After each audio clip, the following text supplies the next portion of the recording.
Hello everybody, this is Dr. Lori Langdon, board certified pediatrician, mom of 6, grandmother to 2, with a video today about measles.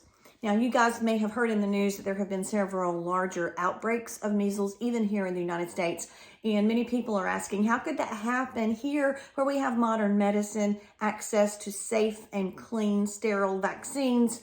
And let me try to explain that just a bit. So there are increasingly large pockets of communities that are unvaccinated, and often it is within these communities that very infectious or contagious things like measles can spread rapidly. The other part of this is that, our world is increasingly small, and thanks to airplanes, people can come here from all parts of the world and may not be vaccinated themselves or may arrive actively infectious. Now, measles is extra special in a bad way, and that is it is extremely contagious. So if you had somebody who was actively infected with measles and there were 100 people around them that were unvaccinated or susceptible, 90 out of 100, 90% of the time, all the people around them would contract measles. That's crazy. Also, people are infectious like 5 days before they realize they have it. They're infectious for days and days after the fever starts or once the rash starts. So typically the fever starts before the rash starts. So it's contagious very much in person. It is contagious for a very long time of the illness and has multiple potential complications. Measles, for some reason, is very famous for secondary bacterial infections like pneumonia, and often it's pneumonia that can be responsible for the largest number of deaths.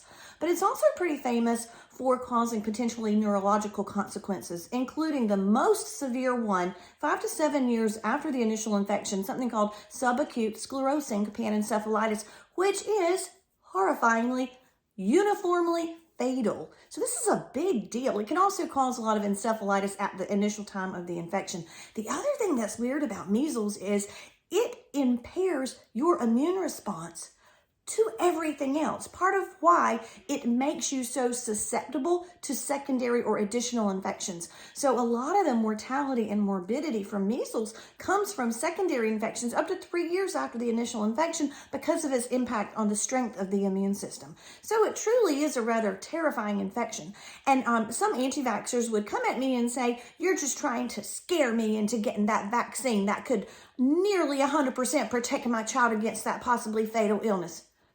Yeah, okay, so you got me. I want to protect your kid. I have good news. The measles vaccine doesn't cause autism. It doesn't cause SIDS. So if you're accusing me of trying to use scare tactics, okay, I would love to use logic. I would love to use data.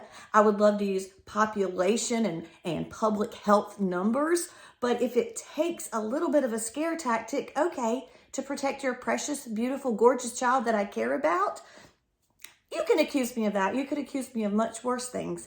I have no other agenda than to protect your children and the population, because if your child gets measles, then the folks around them could get measles. And remember, children don't start the measles vaccine until 12 months. So infants and very elderly people and the immunocompromised, as usual, are the most at risk. And infants, just because they haven't had the chance to get the vaccine yet until 12 months.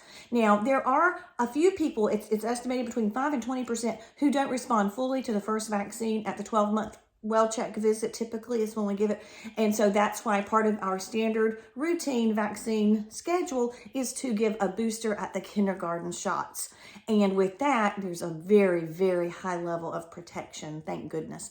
And measles is very much one of those things where we need the entire population to be vaccinated so that we can get herd immunity, because if there aren't a lot of people susceptible in the community, it'll stop this rampant spread of the virus.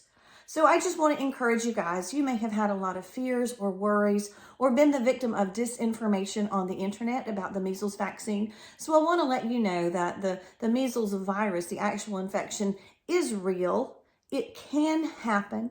It is in the United States, and we have a very safe and effective way to protect your children against it.